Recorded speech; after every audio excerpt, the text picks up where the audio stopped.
So good afternoon. My name is Dr. Angie Millan, and along with Dr. Juana Ferrerosa, we will be presenting Module 5, Program Implementation and Managing Change.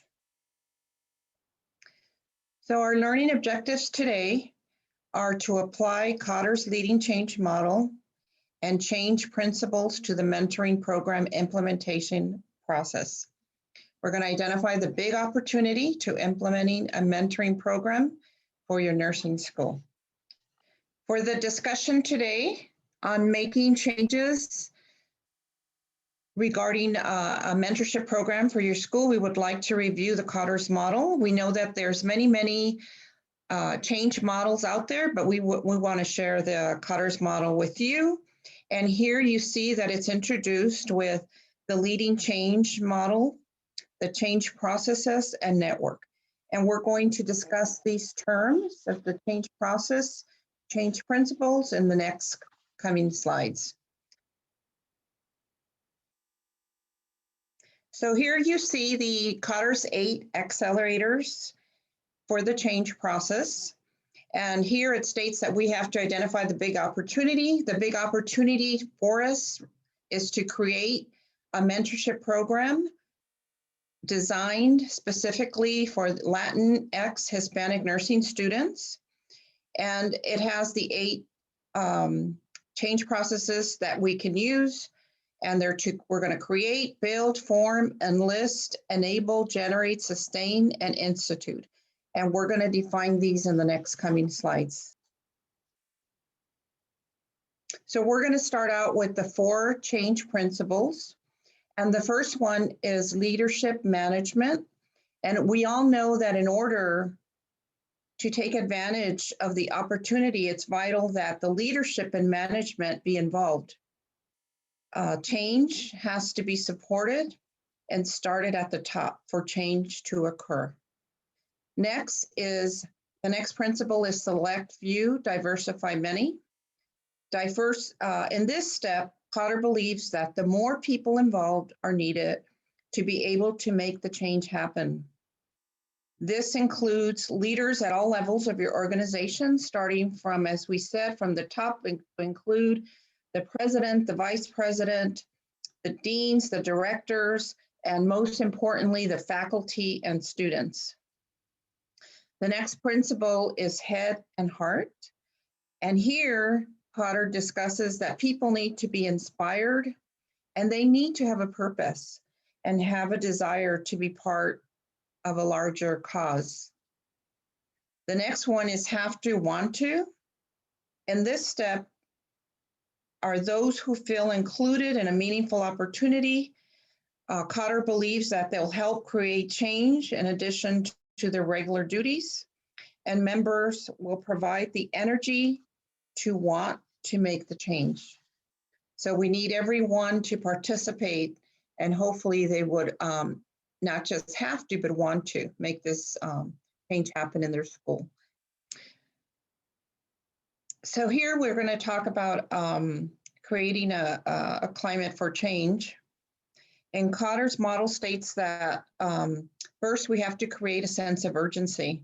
This is where we have to help others see the need for the change by communicating the importance of acting quickly to implement the wanted change or the big opportunity, which is our mentorship program that we're discussing for the underserved Hispanic Latinx nursing student. Then we need to build a coalition. We need to assemble a volunteer team of effective people to guide it, to coordinate it, and to do the activities that we need to do. Then we need to form a strategic vision and initiatives. Here is where we need to clearly state how this change will be different from the past and how you can make the future a reality through initiatives linked directly to the vision. And then we need to consider the use of all communication that is available to your school, such as the school website, so we can advertise what our new vision is, what we're planning to do. We can do this through social media, and even nursing organizations like ours, the National Association of Hispanic Nurses, or other organizations. I'm going to go ahead and introduce principles, select a few, diversify, many, head to heart.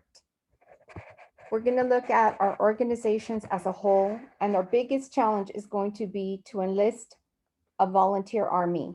Surround yourselves with positive, motivated staff, faculty, and friends that support your project. Surround yourself with doers and recruiters within your organization and in the community as well. Enable actions by removing barriers, listen to all ideas, and try out some new ones. Be willing to listen and observe to see what may work that you haven't tried before. Generate some short-term wins. For example, recognize your staff and faculty for their involvement. Ice cream socials and raffles were something we could do prior to the pandemic. Now we can do something similar, but in a virtual format. Consolidate all improvements and produce change. In the principle have to and want to, we want to implement and sustain change. We want to do our best to sustain acceleration. And one of our tools is going to be looking at our marketing tool. Our mentees and our mentors are our best advertisement for our program. Articulate the connection between a mentoring program and improving the student success. For every student who passes their NCLEX for the very first time, it increases the ranking for the school, both through the BRN and in the university ranking.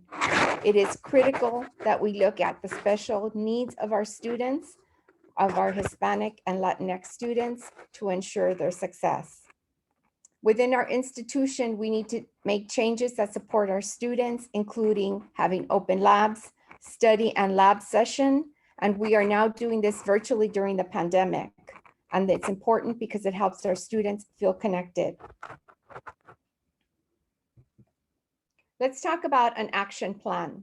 What do we need to do within our university to have a positive working environment within our School of Nursing to institute a change for our students, our mentors, and our mentees? Keeping in mind that in order to meet our vision and initiatives, we need to enable the entire organization to understand the needs of Hispanic students and implement change and sustain change.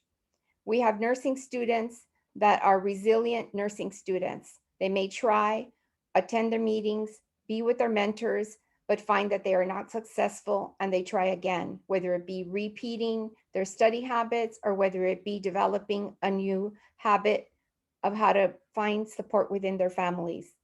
Our Hispanic Latinx students also have a unique characteristic or challenge where they're finding that they're struggling to step back from their primary responsibilities and meeting their familial responsibilities of being the primary caregiver or primary breadwinner in their family.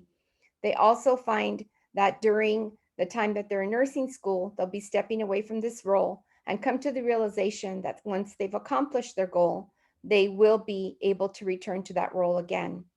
We also have students who come to the realization that they've made a career change in their life, or maybe transitioned from what they thought would be one career, such as being a doctor, and now they've come to the realization that their passion is nursing. Our Hispanic Latinx students also have two different challenges. They can be a student who's going to be the first one who attends college in their family. Additionally, some of our students find that they're coming from families that have also been educated and have their own careers, and they're trying to find their own way into finding or developing their own careers. Our networks is going to be within our School of Nursing, our university, and our associations, such as the National Hispanic Nurses Association, and mentoring or working with other faculty who mentor throughout the United States. Let's talk a little bit about some of our SMART goals. And you may have heard this throughout various presentations during the series, but all of our goals are made up or refer back to an action plan of SMART goals. So making them specific, measurable, achievable, and relevant and time-based, we need to look at our individual university. Keep in mind that it's a 2-year program usually, and making sure that the goals are specific for the mentee and the mentor discuss the mentee's goals and make them relevant to their success. Our objectives have to be specific and we have to measure our progress towards our goal. Our progress can occur at 3 months, 6 months, 12 months, but then identify, are they really achievable? Can the student achieve the goal that they've set for themselves? And it is the mentor's responsibility then to help them. So for example, a student who says, I'm going to go from getting a 70% on my exam to getting 100% on my next exam, we'd have to speak to that student and get a realistic plan of how we're going to slowly get an increase in their increment for their grades. And then we have to look at our organization as well. Is the goal relevant for our organization? Student success is relevant for every organization. And then how much time will it take us to achieve this goal? Let's look at the ER portion of the SMARTER tool. We're looking at evaluation. Evaluation needs to occur during the program. So within 3 months, as the mentee and mentor are getting together, you sit and evaluate what the mentee feels is going well or whatever needs improvement, and also what the mentor feels is going well and what needs to take or have improvement. Communication is critical to the evaluation piece. And the resilience in nursing or the flexibility in nursing allows us to readjust and look at our methods and techniques to see how we can help the mentee and the mentor meet the goals of the student. Thank you.